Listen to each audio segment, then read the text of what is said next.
All right, Competitor Nation, my question for you is this. Does your team hear you bark instructions first, or do they see you model the standard with how you live your life?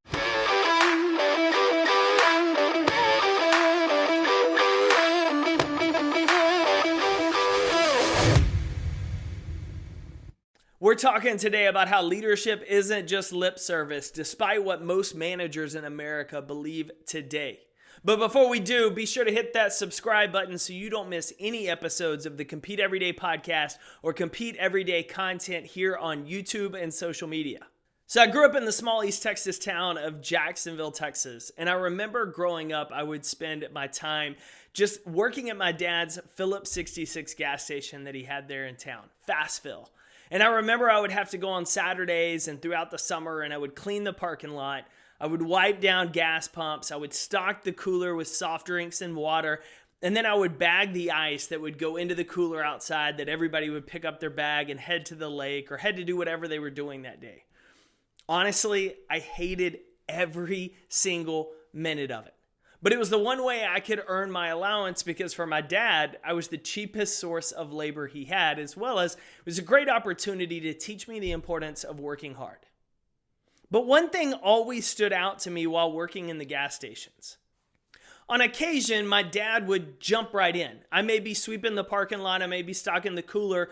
There's a person working the register. The person that's at the shift is there working the register, but my dad would jump in. He'd help stock the cooler. He'd change out the syrup and the soda line for the fountain drinks. He would jump in and do all sorts of things around the store, despite paying me to do the parking lot, paying me to clean, and then having that full-time employee there working behind the register.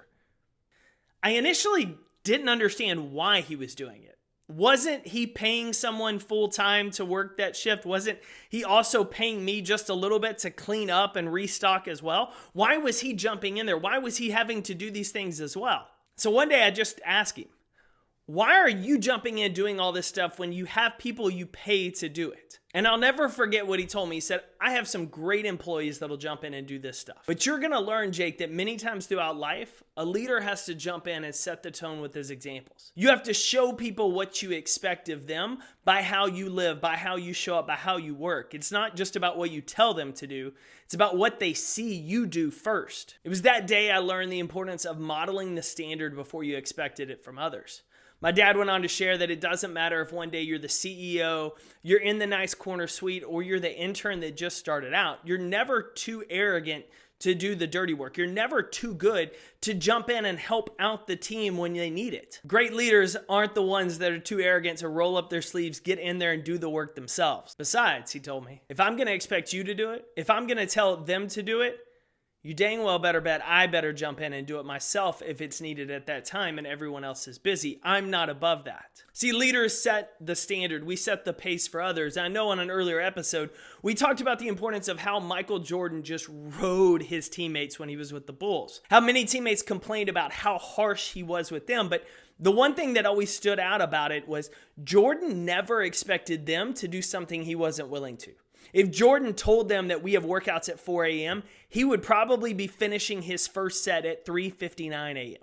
He knew the importance of setting the example with your life before you expected other people that you led, that were on your team, that were in your company, that were in your family to rise up to that standard. You can't just talk a big game. You have to be about that big game first. Too often today, people assume that a promotion or a specific title entitles them to just tell others what to do, and they can go live a different way. They can go do different things. They can take off every day at 3 o'clock, despite not setting the same standard for everyone else in the company. But that's not what great teams look like, and honestly, that's what kills cultures more than anything.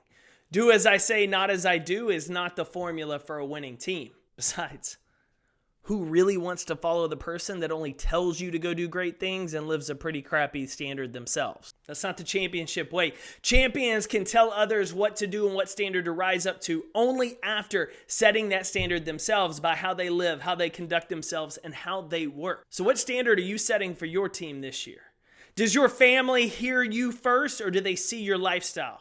Do your friends at the gym hear you talk about how hard you work and how hard they need to work, or do they see you putting in the time, the sweat, the effort in those workouts? Does your team at the office hear you only talk about how much better they should be doing, how much harder they should be pushing themselves, how much more success they should have, or do they see you busting your butt, looking for solutions, empowering each and every person in that office to level up, but by first doing so yourself? Do they hear you coming, or do they see you coming? Your walk will always talk louder than your talk, so make sure, competitors, that how you compete sets the standards instead of your lips. Go win your day. I'm cheering for you.